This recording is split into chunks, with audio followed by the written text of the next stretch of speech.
I had a question, sorry. Can I also get hyperfocus moments when I have ADHD, or it just doesn't happen? I get both. If anything, Vyvanse helps me enter hyperfocus more. When I'm taking my meds, I'm able to enter hyperfocus more frequently than when I'm not taking the medication. The thing that the medication I find helps me do mostly is initiate actions. So if I were to do, I gotta pee. I gotta go pee. Pant stream. Pant stream. If I think of can you control what you hyperfocus on? Usually with some degree of success. Yeah, it's pretty complicated. But I think usually I think of it like, if you think of like step 1, step 2, step 3, step 4, step 5, step 6 of a plan, right? For me, it's kind of like step 1, step 2, step 3, step 4, step 5, step 6. Like this is kind of what my staircase looks like, if that makes sense.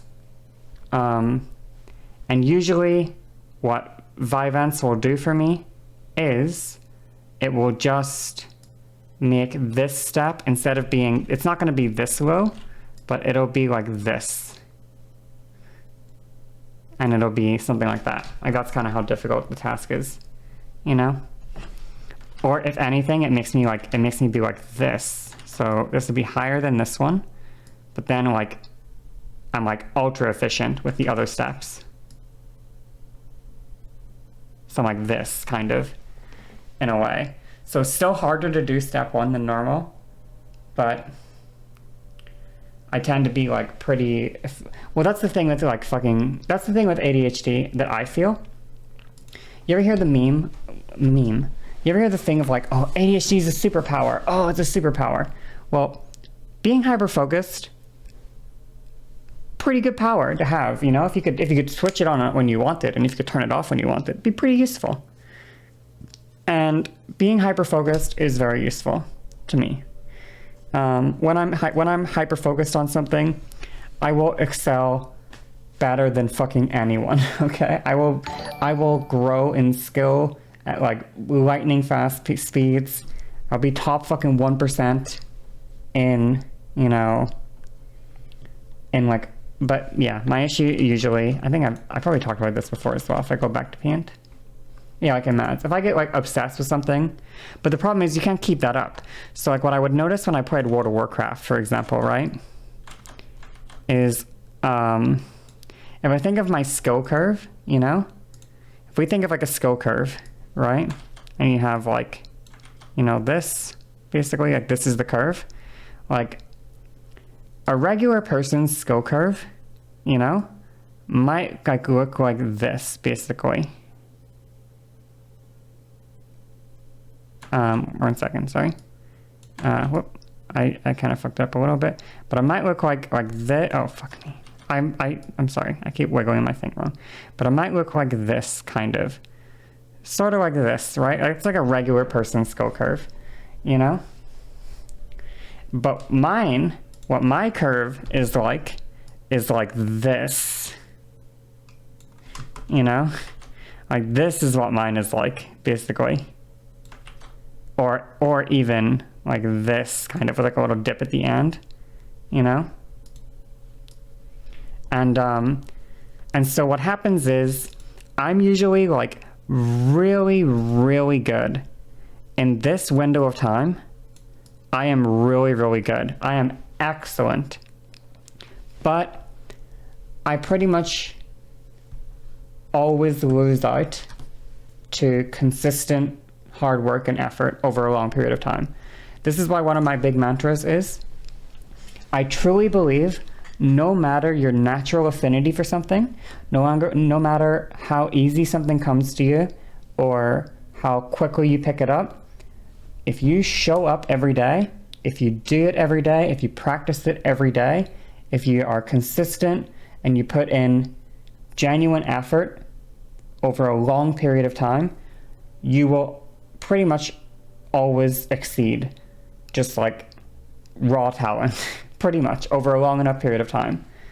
The most beneficial skill to have is the ability to be consistent with your effort over a long period of time. I think that's the most valuable skill, because it doesn't matter if you're a fucking, it doesn't super matter to be like a massive, being like a big bright star that burns out quickly versus like just always consistent is, yeah, anyway. I'm gonna go pee because I said I would.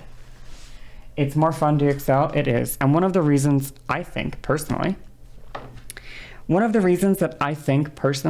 that a lot of people who do well on like social media and stuff like that tend to be pretty crazy fucking ADHD. One of the things that I think has helped me a lot in social media as my job is basically what I did at least, I think I still do it, is once one of my hyper focuses burns out and I do my whole, like I do my big move and then my hyper focus burns out, what I did for the longest time with my transition as well is once that hyper focus moved out, I moved on to a new semi-relevant hyper focus. So for example, the first thing in terms of my transition I ever focused on was my voice. That was the first thing I ever got hyper-focused on. Then I got hyper-focused on clothes for a little bit, just a little bit of hyper-focus on getting some outfits. Then I got hyper-focused on eyeliner, and I practiced I swear to God, I think 40 days in a row, I did eyeliner for like 1 or 2 hours trying to get really, really nice wings. For like sometimes it took me 2 hours to get the fucking wings to look pretty. But I did that every single day for 40 days in a row or something like that, 40 plus days in a row. I was, then I got hyper-focused on posting online, taking my photos of myself. I got hyper-focused on that. I started posting to Twitter initially.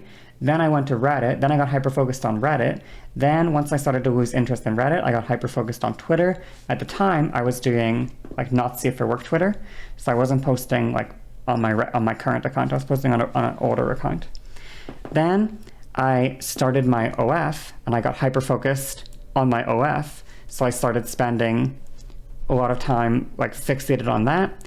Then I got hyper-focused back on Reddit again, and I started obsessively thinking about that again, grinding that.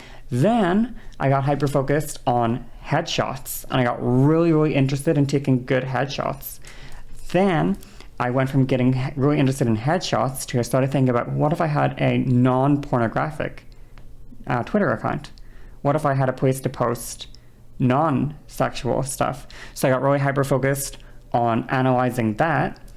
Then after I started getting hyper-focused on that, the Vegas plan? Yes, thank you. Yeah. Then once that hyper-focus wore out, what's my Reddit karma?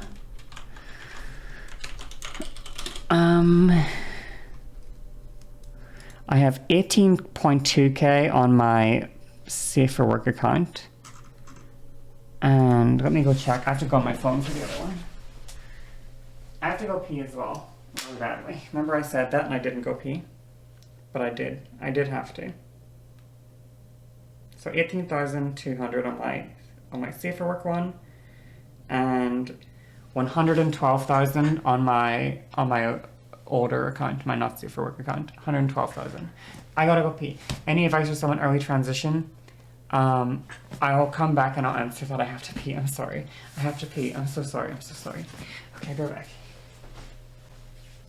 Oh, and someone mentioned food, and I didn't order food, and someone told me, I got told to get food, and I didn't get. Okay.